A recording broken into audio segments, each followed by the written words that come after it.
Hey everybody, welcome back to Chasing Tails Dog Training. I am Rebecca, the founder of Chasing Tails Dog Training. Welcome back if I've seen you before. If you're new, welcome. We're so excited to have you here. Alrighty, so this month's Q&A is all about back to school, but for dogs. Kind of how do we go about handling all those routine changes that come with our kids going back to school since they've been at home all summer with our little furry friends. So I did have a few people reach out that were asking questions that were pretty similar. So I kind of am just going to group these together so that we can use a little bit more of our time wisely and kind of go over some tips on how we can help you. Because if you're like my house, mornings can feel just a little bit chaotic. I'm not a morning person. Or if you feel like your dog isn't sure what they're supposed to do with all the quiet time while everybody's out of the house, this is going to be a great video for you, and I really hope you find some good tips out of it. So let's go ahead and dive in. Let's start with adjusting to new routines. How can I help my dog adjust to the routine change when the kids go back to school? First and foremost, dogs love predictability. When they know what's going to happen and when it's going to happen, that helps them prepare for how they are going to act. Now, this being said, it doesn't have to be super precise, like at 8:47, this is what we do, and at 8:53, this is what the dog should expect. You have leniency, but when they can kind of figure out what the routine is, that helps them go, okay, I know what's happening and it's all gonna be okay. The best thing that you can do is try to be as consistent as possible. Try to be consistent with both bedtimes and wake-up routines.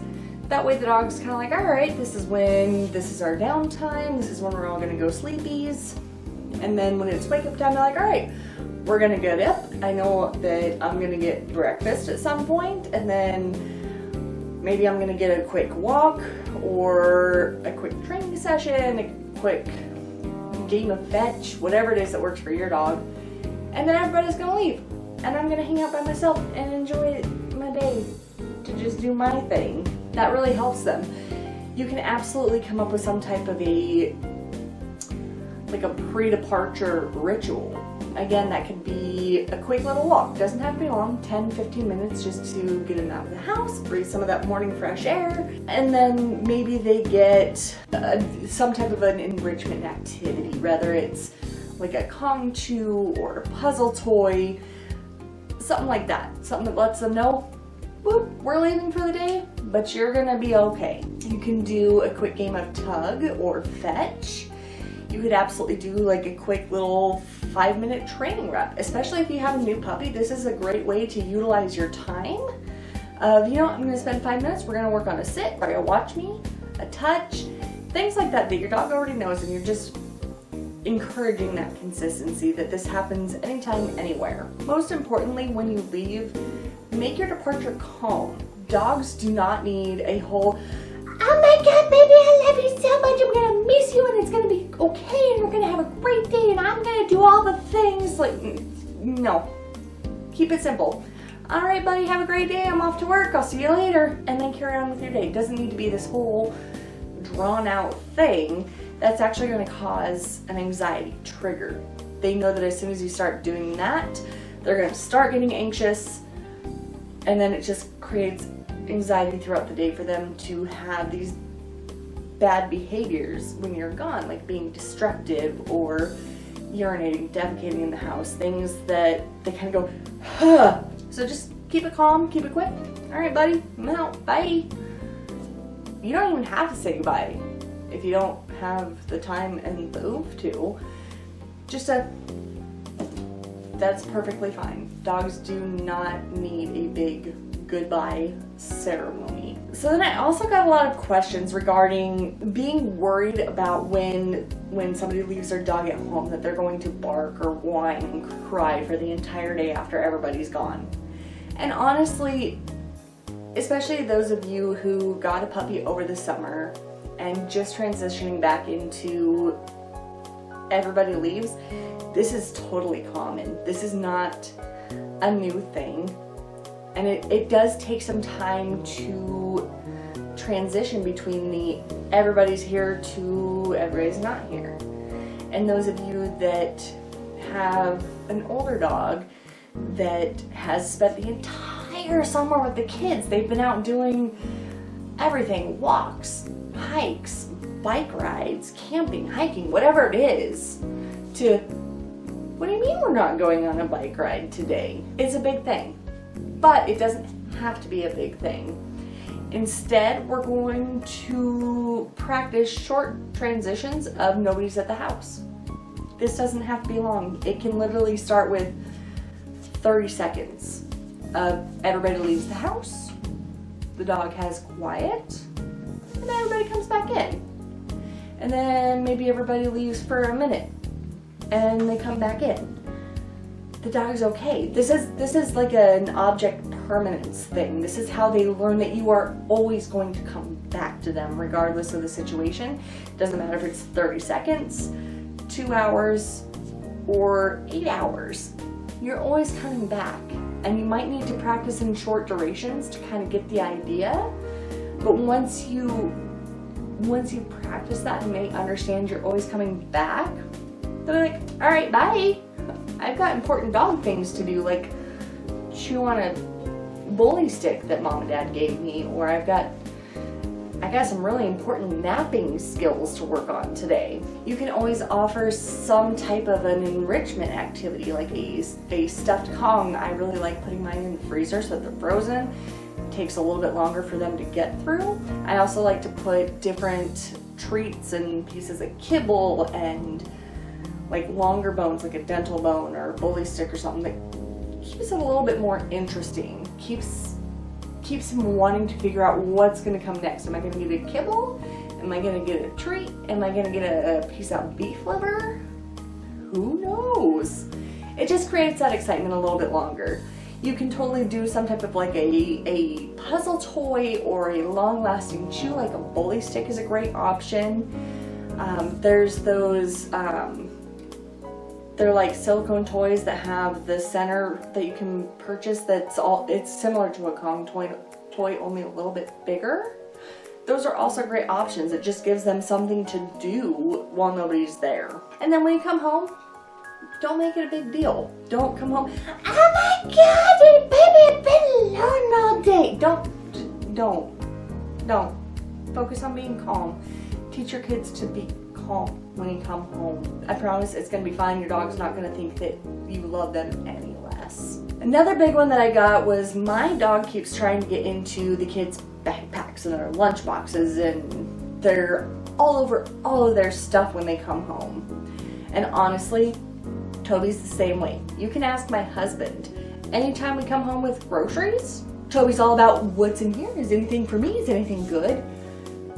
And I understand it because those are all high value smells and those are irresistible. Oh my gosh, I can smell the hamburger that you bought, and I can smell the pork chops and all these veggies that he really likes to chew on, like carrots. Those are all really exciting things. So why would your kid's backpack or lunchbox be any less exciting? What we can do to kind of manage this is to find some type of like a drop zone, so to speak, for your kids' backpacks. Maybe you have a hook on the wall that, you know, this is kiddo's spot for their backpack. If you have a couple kids, maybe you have a couple hooks. You know, this is her backpack, this is his backpack, whatever it is. Or maybe you have a designated bench that this is where your stuff goes after school. This will also help keep your kids a little more coordinated and stop losing as much stuff. So there's a double tip for you there. So when they come home, create this routine of this is where this goes. And then maybe to kind of involve our kids in our dog's day-to-day activities, we do some type of an activity when the kids get home. This helps both the dog and the kid burn a little bit of energy. Maybe they go out for a 10 or 15 minute walk, or they have that, you know, 10, 15 minutes of tug time or fetch or a training session, whatever it is, to give them something to do, something that's exciting, helps both the dog and the kid adjust to, ta-da, we're home. And the more that we can build that as a habit, that this is kind of our routine.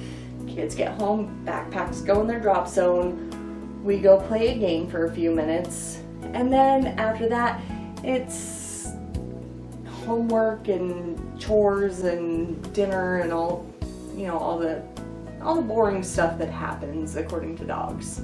But in the human world, it is necessary. So I've kind of touched a couple of times on calm greetings, but let's narrow down how to do that a little bit, because I've had several people mention to me that their dog goes absolutely bonkers as soon as the kids get home, which can you blame them? They've been at home all day, the kids are full of energy, the dog's full of energy, everybody's just so excited to go, go, go, go, go, go, go. Let's take that a step back. So we need some type of a transition period from when kid gets home to where dog's excitement is appropriate. I like to have about a 5-minute rule. Like when I get home, I love my dog dearly. I do, but I have my missions. I come home, I drop my keys off wherever they're supposed to go. I drop water bottles, bags, purses, whatever off. And then I go to the bathroom. And then most of the time I change into comfies because I don't like normal people clothes. And then I go sit on the couch, and at that point it's dog time. And the dog is welcome to come up on the couch with me, and we can relax and have time as human and dog. That transition period, I do not want my dog jumping and going crazy and tearing holes in my nice clothes. If maybe I had a special meeting that I'm dressed up for, I don't want him tearing holes in my clothes. That transition time lets him know it's not dog time. This is mom time, and then we'll come back together, and we will still have mom and Toby time, and that's okay. You could, after you do your transition period, so you come home, you put your stuff down, you go to the bathroom, whatever it is you need to do, you have a quick decompression.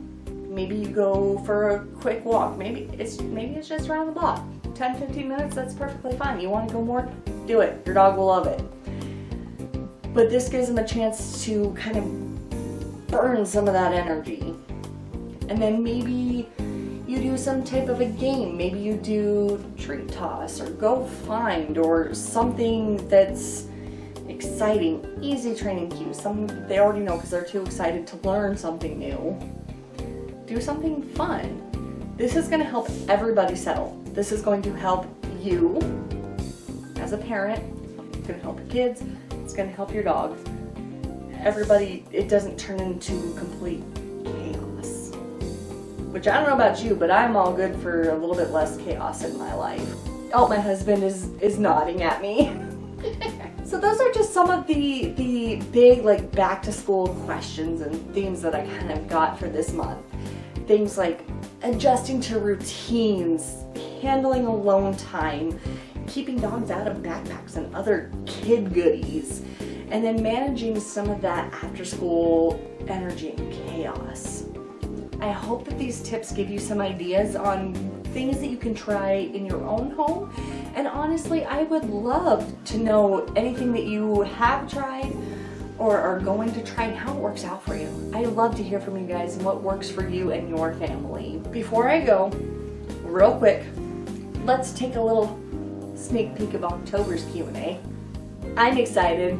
So in October, I'm super excited because I'm going to be going into behavior myths. And I really want to go into some of the most common misconceptions, like what is dominance theory? What is alpha theory?